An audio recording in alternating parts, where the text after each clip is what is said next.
Unacademy live MPPSC classes में मैं अरविंद सिंह आप सभी भावी अधिकारियों का दिल से स्वागत करता हूं। क्लास शुरू करने से पहले मैं आपसे दो बातें करना चाहूँगा। पहला, लॉकडाउन के चलते मेरे पास पर्याप्त उपकरण नहीं है, तो संभवतः मेरा वीडियो क्वालिटी, साउंड क्वालिटी उतना अच्छा नहीं होगा अन्य लेक्चर की अपेक्षा।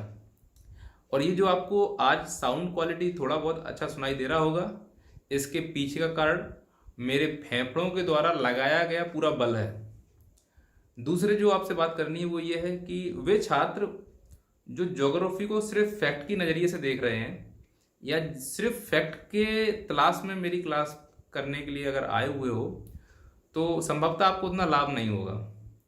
मेरी क्लास का उद्देश्य उन छात्रों को मैसेज देना है जो मेंस की तैयारी कर रहे हैं एमपीपीएससी, और उन्हें ज्योग्राफी में टॉपिक को कोरिलेट करने में, इंटरलिंक करने में प्रॉब्लम आती है।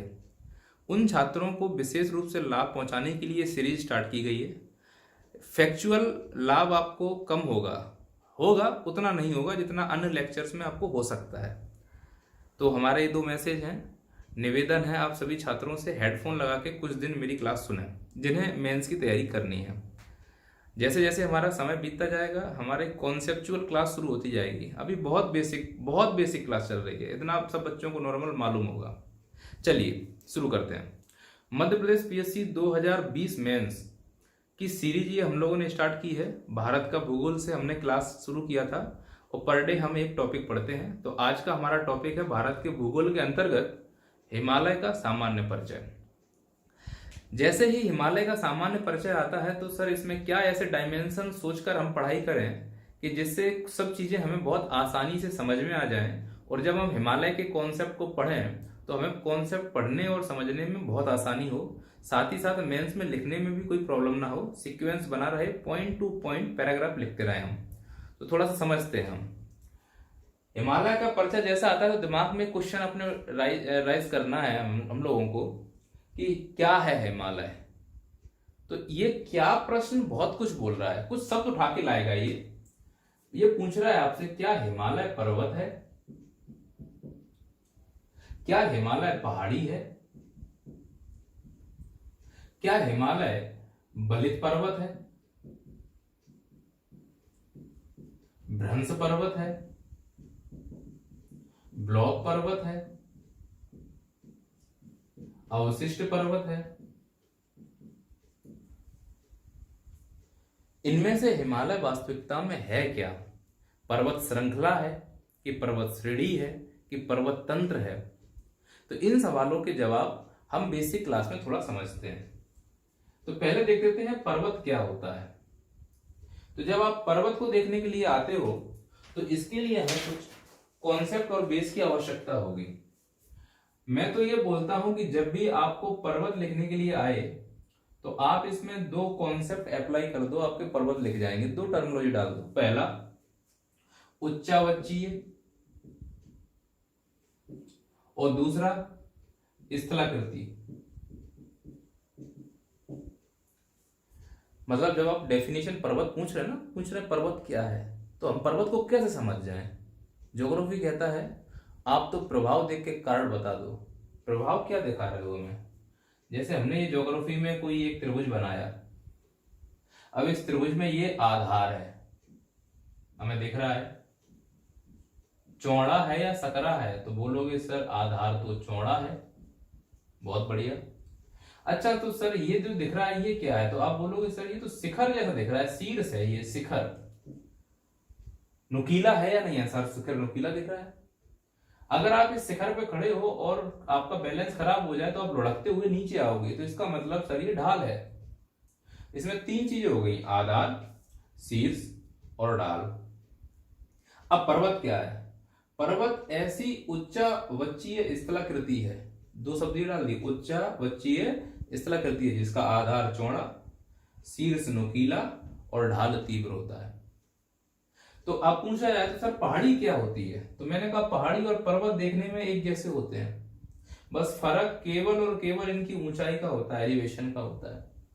अर्थात ये कि यदि किसी स्थलाकृति का आधार चौड़ा, शीर्ष नुकीला और ढाल तीव्र कर दो, लेकिन ऊंचाई 1000 मीटर से कम कर दो, तो वो पहाड़ी हो जाएगी, और ऊंचाई अगर 1000 मीटर से ज्यादा है तो वो पर्वत हो जाएगा। पहाड़ी और पर्वत में बेसिक डिफरेंस केवल ऊंचाई का है। अब अगला प्रश्न ये आता है कि सर ये उच्चावच्ची है और स्थलाकृतियों से क्या तात्पर्य है। तो आपको 3 नंबर में ये भी पूछ सकता है कि स्थलाकृति किसे कहते हैं। तो पहले स्थलाकृति को समझते हैं। सर स्थलाकृति का क्या मतलब होगा। सर हर बार हमको पढ़ने को मिलता है स्थलाकृति, टोपोग्राफी। क्या है सर टोपोग्राफी। तो टोपोग्राफी अगर आपको करना है तो इसमें कुछ पॉइंट आपको समझने होंगे। पहला स्थल स्वरूप, दूसरा परिमाण, परिणाम नहीं परिमाण मैग्नीट्यूड, तीसरा आयाम, चौथा ज्यामिति, पांचवा द्रव्यमान, छठवा आयतन। तो कोई पूछेगा स्थलाकृति क्या होता है। अब भैया मेंस लिख के आओगे तो उसमें तो आपको कुछ ऐसा लिखना पड़ेगा कि आपको कुछ नंबर प्राप्त हो जाए। तो आप सीधा जवाब दोगे स्थलाकृतियों से तात्पर्य ऐसे स्थल स्वरूपों से है जिनका स्वयं का परिमाण होता है, यानी कि मैग्नीट्यूड होता है, आयाम होता है, यानी कि डायमेंशंस होते हैं, ज्यामिति होती है, जियोमेट्री होती है, द्रव्यमान होता है, मास होता है, आयतन होता है, वॉल्यूम होता है, उसे हम स्थलाकृति कहेंगे।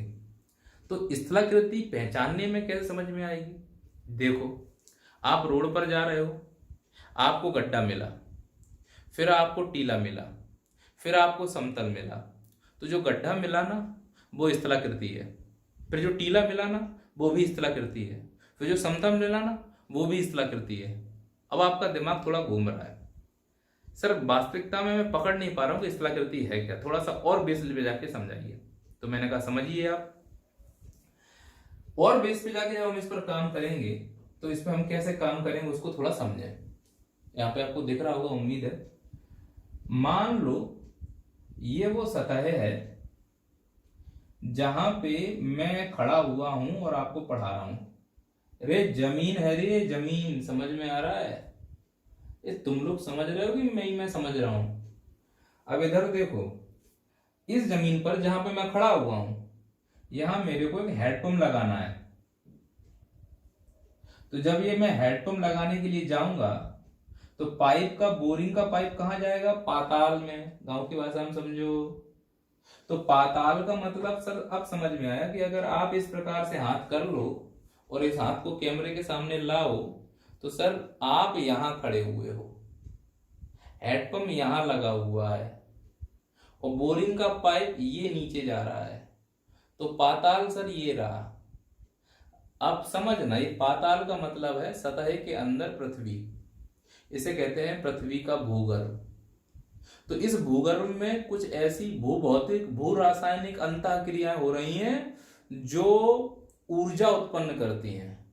अब ये ऊर्जा सतह पर आ रही है, वो सतह पर आकर टकराएगी तो भूकंप आएगा, और टकराने के बाद इसका मलबा सतह पर आकर बिछेगा। और ये मलबा बिछ रहा है, देखो ये। तो जब ये मलबा बिछेगा तो ये मलबा किसके कारण बिछ रहा है, तो बोलोगे पृथ्वी के अंदर जो बल लग रहा है, अंदर है तो अंतर्जात बल। तो अंतर्जात बल के कारण सतह पर कोई स्थल स्वरूप आया तो इसका द्रव्यमान वजन होगा, आयतन होगा, जगह घेरेगा। अरे जब आप टेबल पे, जिस टेबल पे बैठ के आप ये वीडियो देख रहे हो तो जो टिका के बैठे हो ना वो आप द्रव्यमान घेरे हुए। जितना आपने टेबल घेरा है, जितना आपने चेयर घेरा है वो आपका द्रव्यमान है। मोटा आदमी का द्रव्यमान, सॉरी आयतन, घेरने का मतलब आयतन, द्रव्यमान का मतलब वजन से समझना। जितना आप जगह घेर रहे हो वो आयतन है। मोटा आदमी ज्यादा आयतन, पतला आदमी कम आयतन। मोटे मोटे मोटरसाइकिल में बैठ जाए तो 2 ही बैठ पाएंगे ना, आयतन ज्यादा है रे। पतले पतले 4 लटक जाएंगे। तो आप समझिए कि पृथ्वी के आंतरिक बल के कारण अंदर का जब मलबा मैग्मा लावा के रूप में सतह पर आकर बिछता है तो कुछ ना कुछ तो परिमाण होगा, ऊंचाई होगी, आयतन जगह घेरेगा, द्रव्यमान होगा, अरे त्रिभुजाकार होगा, गोलाकार होगा, स्टार के आकार का, कुछ ना कुछ तो ज्यामिति रूप लेगा। अब बताओ मुझे, ये जो सतह पर स्थल स्वरूप बन रहे हैं ये किसके कारण थे? तो बोलोगे सर अंतर्जात बल।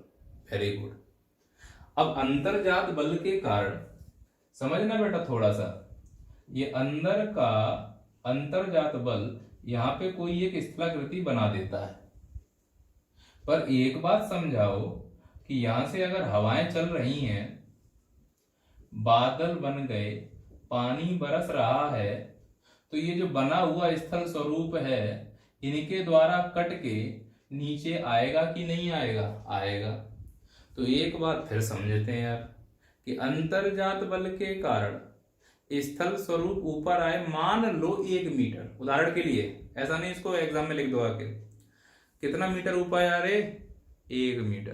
किसके कारण? अंतर्जात बल के कारण। अब इसको आधा मीटर काट दिया हवा और नदी ने, किसके कारण? बहिर्जात बल के कारण। तो निकला कितना था? 1 मीटर। काट कितना दिया? आधा मीटर। शेष कितना बचा? आधा मीटर। यही स्थलाकृति है। परिभाषा क्या लिखोगे कि ऐसे स्थल स्वरूप जिनका परिमाण हो, आयाम हो, ज्यामिति हो, द्रव्यमान हो, आयतन हो, और जो अंतर्जात बल ये रहा, बहिर्जात बल ये रहा, के आनुपातिक कार्यदल का प्रतिफल होते हैं। तो ये दोनों का रिजल्ट है। अब तुम गए रोड पर, अब देखो ध्यान से, अंतर्जात बल कम है और बहिर्जात बल ज्यादा है, तो काटेगा ज्यादा तो समतल जमीन में हो जाएगा गड्ढा। तो ये गड्ढा भी तो स्थलाकृति होगी ना। कौन सा बल काम कर गया ज्यादा? अंतर्जात बल। अच्छा सॉरी, बहिर्जात बल, तो गड्ढा बन गया, डिग्रेडेशन हो गया। अगर अंतर्जात बल काम कर जाए, बहिर्जात कम, तो ऊंचाई टीला होगा, पर्वत पठार बनेंगे। और जब दोनों एक साथ आ जाए तो मैदान बनेंगे, समप्राय मैदान, डेविस का कॉन्सेप्ट समझेंगे। तो स्थलाकृतियां मुझे को लग रहा है कि आपको थोड़ा बहुत समझ में आया होगा। अभी आंखों में लगा लिया, कोरोना तो नहीं हो जाएगा? हो रहा है तो होने दो ना।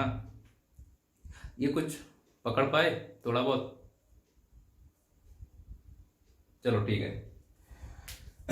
तो हमें समझ में आया कि स्थलाकृति क्या होती है। अब पर्वत की डेफिनेशन भी क्लियर होगी कि पर्वत क्या होता है, जिसकी ऊंचाई 1000 मीटर है। तो एक बात तो क्लियर हो गई कि हिमालय की ऊंचाई तो 1000 से बहुत ज्यादा है, 6500 एवरेज है। अधिकतम चोटी 8848 मीटर है, 8.5 किलोमीटर से भी ऊंची चोटी है। तो ये तो कंफर्म है कि हिमालय पहाड़ी नहीं है, पर्वत है। अब अगला, पर्वत में कौन सा पर्वत है? बलित पर्वत, भ्रंश पर्वत, ब्लॉक पर्वत या अवशिष्ट पर्वत? इनमें से कौन सा पर्वत है? ये भी तो एक जानने की जरूरत है हमारे लिए। तो समझना इस चीज के लिए, बलित पर्वत क्या होते हैं। अब बलित पर्वत का कॉन्सेप्ट समझो। मान लो हमारे पास यहां पर एक चट्टान है जिसे मैंने नाम दिया प्लेट। प्लेट क्या होती है कल समझेंगे। अब इस प्लेट के ऊपर यहां से फोर्स पड़ रहा है, तो मैंने क्या किया, वो प्लेट आपकी ये रही, फोर्स ये पड़ रहा है। अब ये है तुम्हारा नॉर्थ, ये है तुम्हारा साउथ। अब इस प्लेट को मैंने ऐसे उठाया, ये उंगली नॉर्थ, नीचे वाला मार्कर पकड़ा साउथ, ऐसे घुमाया। अब ये उंगली नॉर्थ, ये साउथ। अब मैंने ऐसे पकड़ लिया, तो जहां मेरा मुंह है ये नॉर्थ था, जहां आप बैठे हो वो साउथ है। तो ये वाली उंगली लगा रही थी फोर्स, देखो मैप में पीछे, और ये वाला हाथ फोर्स। तो दोनों ने फोर्स लगाया तो ये चट्टान ऐसे उठी, और इस प्रकार से इसने अपना स्थलाकृति रूप धारण किया। तो जब किसी चट्टान में अभिसरण होता है, अभिसरण का मतलब एक ही पटरी पे 2 ट्रेन आए, जो नए शब्द आपको मिल रहे हैं ये अगले लेक्चर में आप समझ पाएंगे और सुन पाएंगे।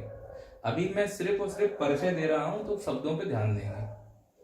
तो जब अभिसरण होता है तो चट्टानों में बलन होता है, तो चट्टानें मुड़ने लगती हैं संपीड़नात्मक बल के कारण। तो उसमें जो उठा हुआ भार होता है, फिर से देख लो, ये रहा,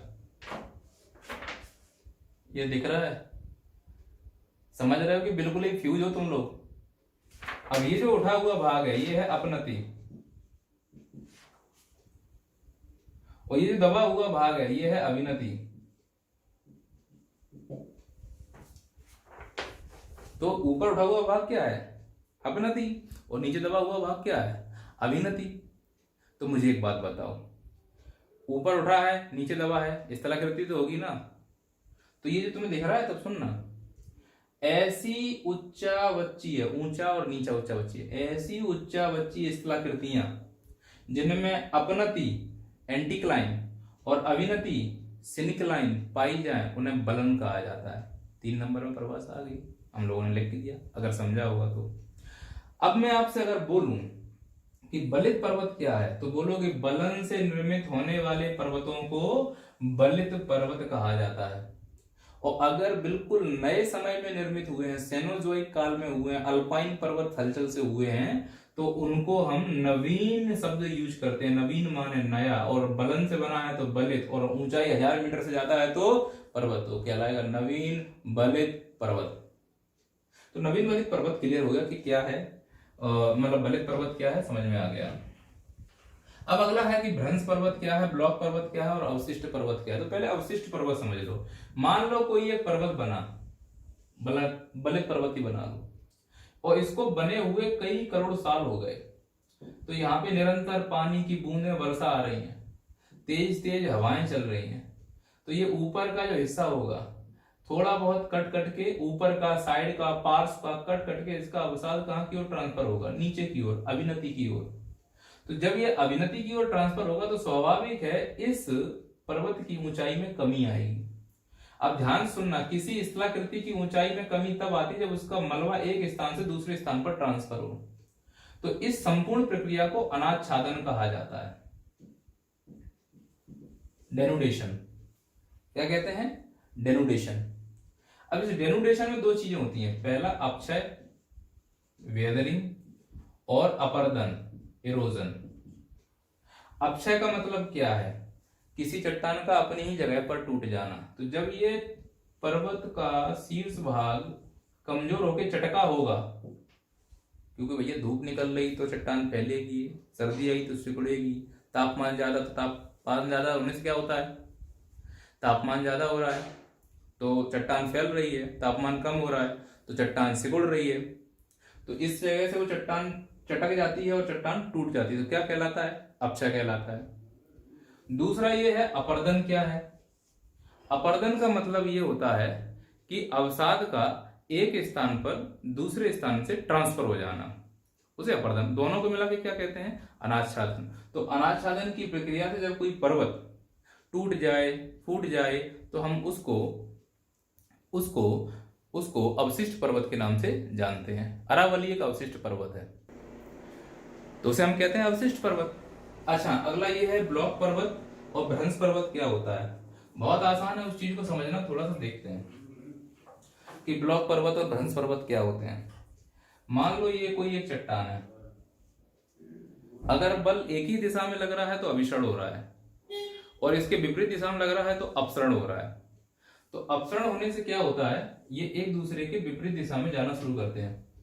तो मान लो इस चट्टान में एक दूसरे के विपरीत दिशा में जाना शुरू किया, तो इसमें यहां पे चटकन और दरार आना शुरू हो गई। तो ये मान लो ए वाला पार्ट, ये मान लो बी वाला पार्ट, और ये मान लो सी वाला पार्ट।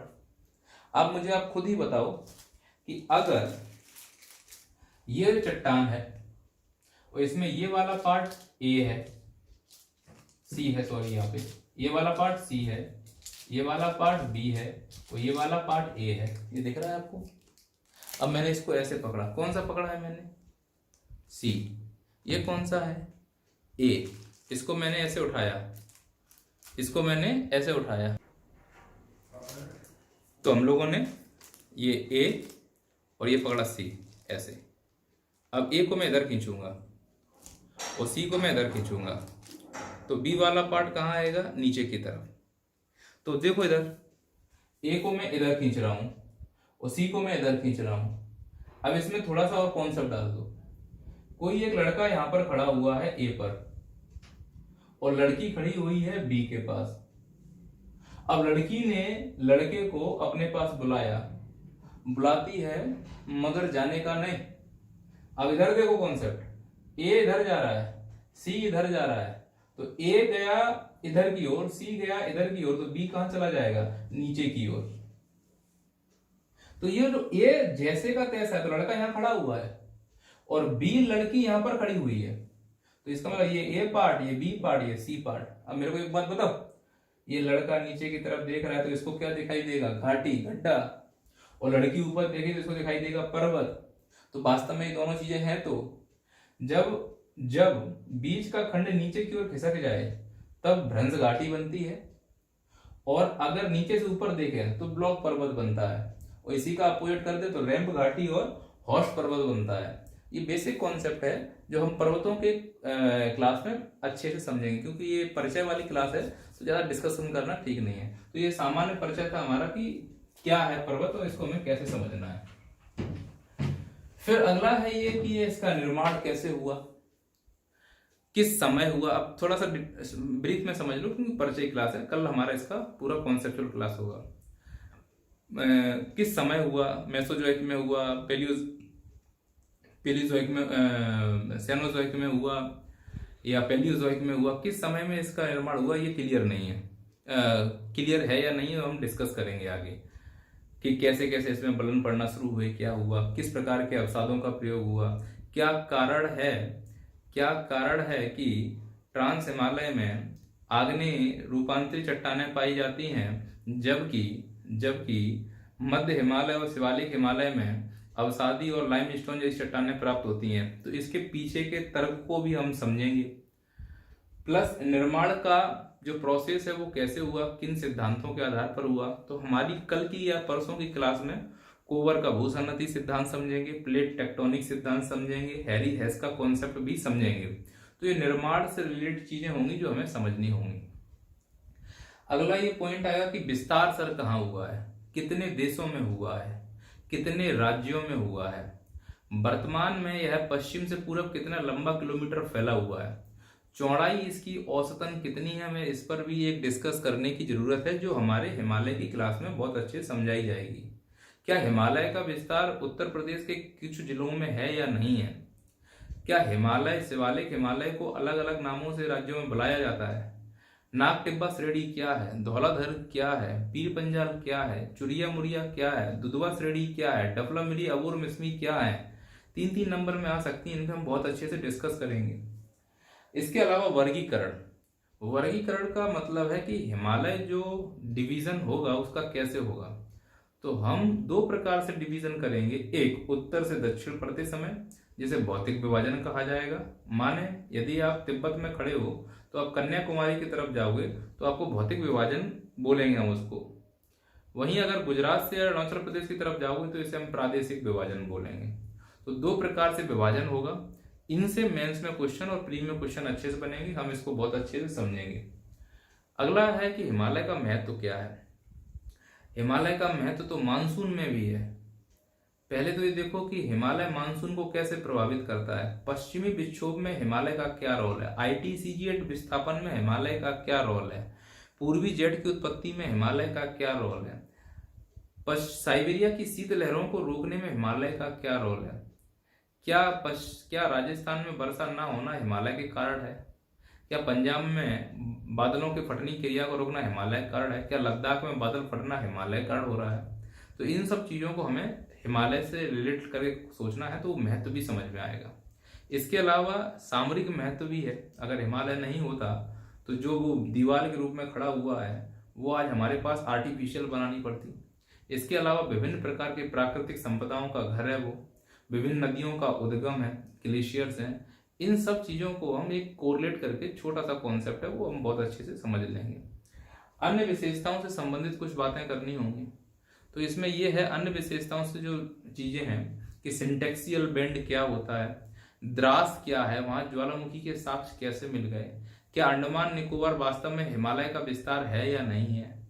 अगला गारो खासी जयंतियां हिमालय का हिस्सा क्यों नहीं मानी जाती हैं, त्रिपुरा की पहाड़ी में क्यों हिमालय के साक्ष्य के प्राचीन हिमालय के निर्माण के प्राचीन साक्ष्य उसके आधार तल पर मिलते हैं, क्या पूर्वांचल हिमालय की सबसे ऊंची चोटी नामचा बरवा है या कोई अन्य चोटी है, अराकान योमा क्या है, क्या वास्तव में वो हिमालय है या कोई अन्य पर्वत है, पामीर की पठार से हिमालय की उत्पत्ति कैसे हुई, क्या हिमालय ही पाकिस्तान में पोटवार श्रेणी कहलाती है, क्या हिमालय ही हिंदुकुश पर्वत श्रेणी है, क्या हिमालय ही कुल्लून श्रेणी है या वो एक अलग श्रेणी पर्वत में आती है, ट्रांस हिमालय, काराकोरम, लद्दाख क्या मुख्य हिमालय का हिस्सा हैं या नहीं है?